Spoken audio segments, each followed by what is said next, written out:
Hello everyone, welcome to Practice Mocks YouTube channel on regulatory bodies examination. So as you all guys know कि NABARD grade A का admit card बाहर आ चुका है.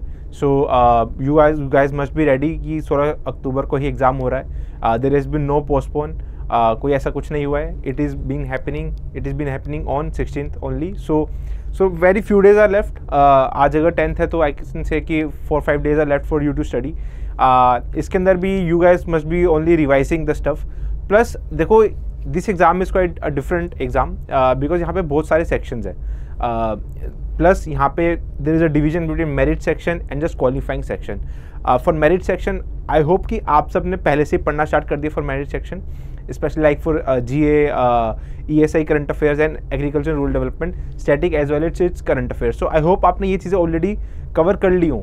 So but कुछ section जो है हमारे स्पेशली जो क्वालिफाइंग इन नेचर है, लाइक डिसीजन मेकिंग हो गया हमारा विच इज़ समथिंग न्यू, या कंप्यूटर नॉलेज हो गया हमारा, एंड उसके अलावा हमारा quant, reasoning, English. So these are qualifying section. So यहाँ पे आपको जस्ट क्वालिफाई करना होता है. It doesn't add into your merit list, मतलब कि जो कट ऑफ बनती है प्रीलिम्स की उसमें ये ऐड नहीं होते हैं. तो जिन बच्चों ने इस पे वर्क नहीं किया है तो उनके लिए तो बहुत ज़रूरी है कि फ़िलहाल 1-2 मॉक टेस्ट दें एंड जस्ट आइडिया ले लें कि कैसे क्वेश्चंस आ रहे हैं. क्योंकि देखो आई नो कि बहुत ही कम कट ऑफ जाती है, इवन डिसीजन मेकिंग की भी बहुत कम कट ऑफ जाती है, सिंगल डिजिट में आती है, डेट टू बिलो 5 समथिंग. तो बहुत ईजी है क्लियर करना.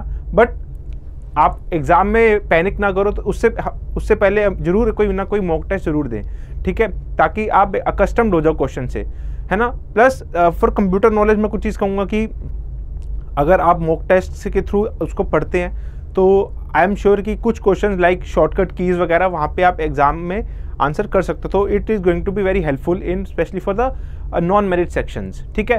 And even if you guys have already studied the content of merit section, मतलब आपने ESI की स्कीम्स पढ़ ली हैं, आपने ESI करंट अफेयर्स भी पढ़ ली हैं, आपने ARD के स्टैटिक भी पढ़ लिया, आपने ARD की स्कीम्स ही पढ़ ली हैं, जो भी PIB के अंदर आए, आपने जनरल अवेयरनेस भी ऑलरेडी पढ़ चुके हैं. बट आपको अब रिवाइज करना है. So you can what you guys can do, you can just give मॉक्स and analyse your मॉक्स.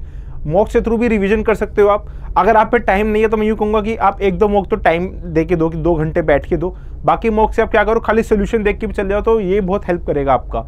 Specially for I will say कि जो हमारा मेरिट सेक्शन है उसके भी अगर आप सोल्यूशन देख के चल जाओ तो आपकी अच्छी खासी रिविजन हो जाएगी, है ना. आपको कॉन्फिडेंस भी बिल्डअप हो जाएगा. तो क्या करो, just go to the Practice Mocks website and buy our test series. और हम since this is last minute exam prep sale, तो 20% डिस्काउंट आपको ऑफ मिलेगा. so just go and buy it.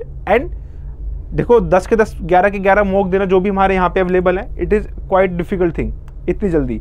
तो क्या करो, आप कुछ मॉक्स को आप प्रायोरिटी पे रख के, स्पेशली अगर आपने खरीद लिया तो लास्ट के मॉक्स है उनको प्रायोरिटी पे रख के उनको प्रैक्टिस करो. 2-3 मॉक दे दो, 2 मॉक दे दो I would say coming 4-5 days के अंदर. बाकी मॉक्स की आप खाली सोल्यूशन भी देख लोगे ना एक बार सबमिट करके, तो वो सोल्यूशन से भी आपको काफ़ी हेल्प मिल जाएगी इन रिवाइजिंग. एंड बेसिकली जो आपने पहले पढ़ा है उसको आपको मेमोराइज करना है for longer period. It will be helpful, ठीक है. प्लस आप यूँ भी कर सकते हो कि फेज़ 2 के भी आप टेस्ट खरीद सकते हो. तो क्योंकि अगर आप प्रीलिम्स दे के आओगे तो काफ़ी कम टाइम रहता है फेज़ 2 के लिए भी, तो वहाँ पे भी हेल्पफुल रहने वाला है. So just go to the practice mocks website and buy our test series and keep on revising, क्योंकि बहुत कम टाइम रह गया है. अब रिवाइज दो और मॉक टेस्ट दो. दिस शुड बी योर मंत्रा. ज़्यादा नई चीज़ें करने की तरफ ट्राई मत करो. So all the best.